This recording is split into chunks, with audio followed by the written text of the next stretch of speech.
So today, you know that I love to tell you about some of the bad, and I love to tell you my opinions, which I don't very well hold back, on the status of women and the lack of it in many areas, and celebrate some of our accomplishments. But that's not my task today.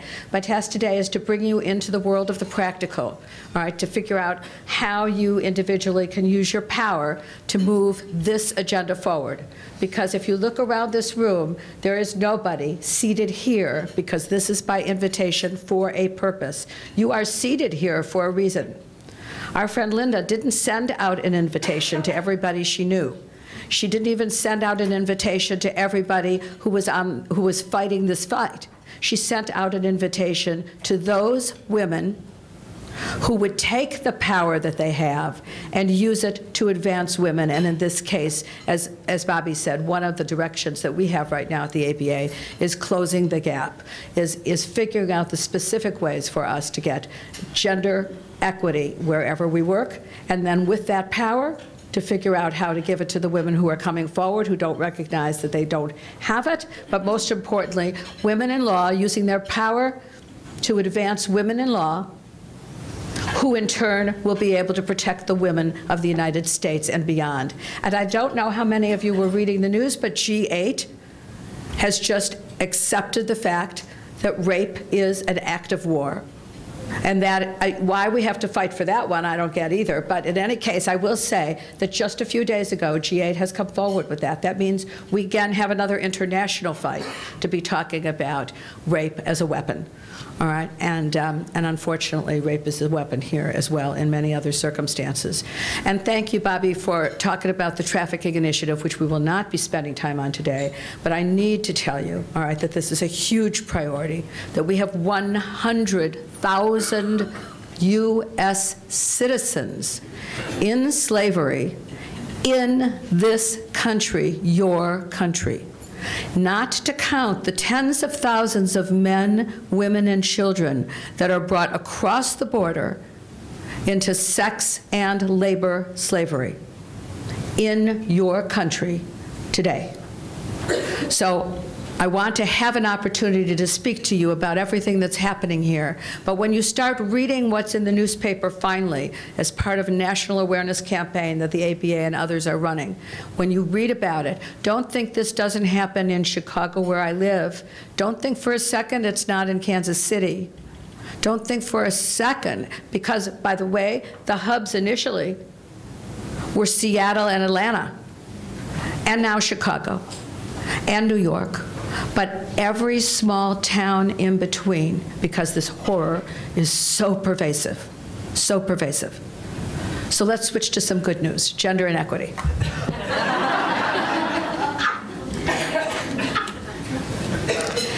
Because I know we can solve this one. I know we can. We know that visibility does not equal equality. That makes it worse for us, in a sense, when we fight this fight. Because when we speak to our younger generation, to our male partners, to our women partners, to the compensation committees, to those who have the power to change the way compensation is addressed in law firms, when we speak to them, they look around the room and they say, my goodness, you're everywhere. You are the face of the legal profession. Where, in fact, when most of us started to practice law, as I look around the room, you were the only woman walking into a courtroom. You're the only woman at an M&A table. You were still being asked, to pour the coffee. But today, just because there are a lot of women around, doesn't mean that we're being treated equally. And I know that Judge Gerstner spoke yesterday on the numbers.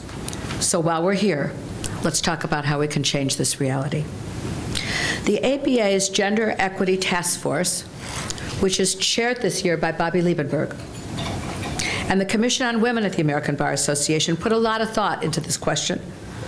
To begin, we focused our efforts at the partner level, because change must come from the top.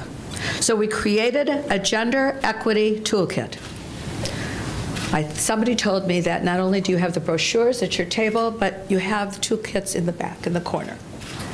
This beautiful package is beautiful in more than one way.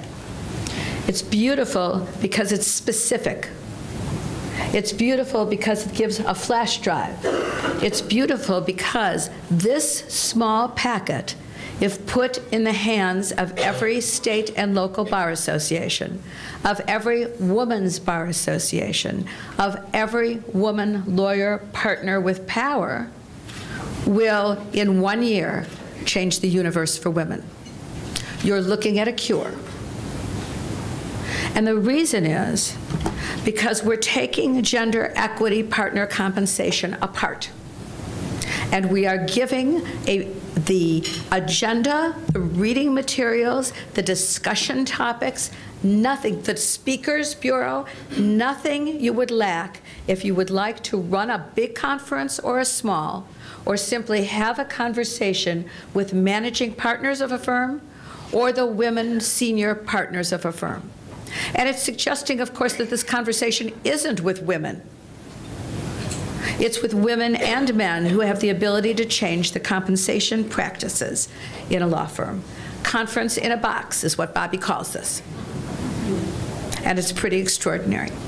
And the woman sitting next to Bobby, Sean Kaminsky, who is director of the Commission on Women at the ABA, is an extraordinary soul as well. And she, Brooks, knows, and made this happen. Now, we focused at the partner level. We created the toolkit. It will help leaders of bar associations across the country to start a dialogue about fairness, because it also gives you a choice of tones. You can talk in matter-of-fact facts. You can speak in quiet, what can we do together to get this, our firm that we love, into the top of the list of those firms that women want to go and stay at. You can speak about attrition. You can speak about retention, which are the real big issues in every firm in this country right now, small and large. Because if you find the key to preventing attrition and retain your lawyers, two things will happen that are quite obvious, but for some reason they're not happening. The women who the firm is spending hundreds and hundreds and hundreds of thousands of dollars on will understand that they need to stay in the practice of law at all costs. We will convey a message that they are welcome, because we will figure out a way, firm by firm, to assure that they remain welcome. It's not enough for the partners in the firms who are men predominantly to say, I'm going to be good to these women, but what in the world can I do? Because when I need them, they're not here. We need to be demonstrating that when they need us, we are there. We are there. But the other message I think we need to be giving to our younger women, which I got hammered at the other day, right? In a kind of big way. You can go on the ABA blog, because my sense is that we don't discuss balance. Balance, to me, it doesn't exist in a life that's full. All right, balance, I lead a life that juggles, and I speak in terms of managed chaos, because that's my life. Right? I don't wake up every morning measuring myself against somebody who looks calm. Like you might see me walking around the hall smiling at you and shaking your hand and telling you how wonderful life is. And you don't have any sense of what's going on in my life at that time.